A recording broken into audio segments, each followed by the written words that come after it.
Hello everyone and welcome to What's Gaming. Today I'm going to do a brief review on Evil West. Evil West is a third-person shooter developed by Flying Wild Hog and published by Focus Entertainment. The game was released on November 22nd, 2022 for Windows, PlayStation 4, PlayStation 5, Xbox One and Xbox Series X and S. In this game, you play as Jesse Rentier, a vampire hunter and one of the last agents in a top-secret vampire hunting institute. You are the final line between humanity and a deep-rooted terror that now emerges from the shadows.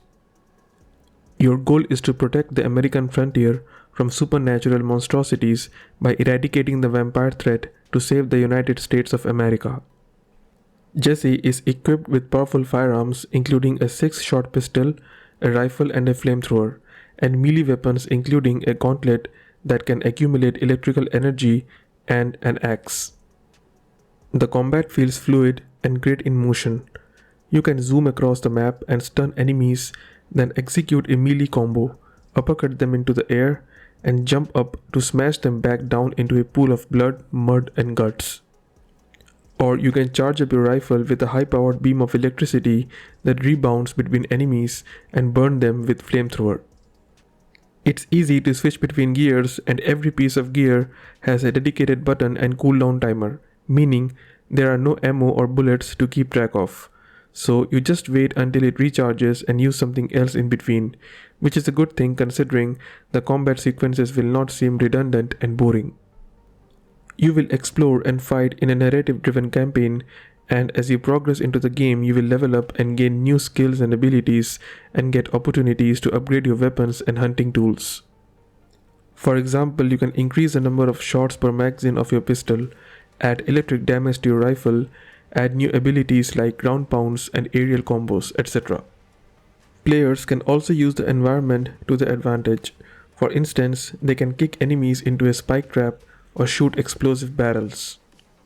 Players will occasionally encounter boss characters which are powerful enemies with unique attack patterns. The campaign can also be played cooperatively with another player. Now on to some downsides of Evil West. Even with its high-paced action and interesting storyline, the game is too short. It usually could last between 10 to 15 hours for a regular playthrough.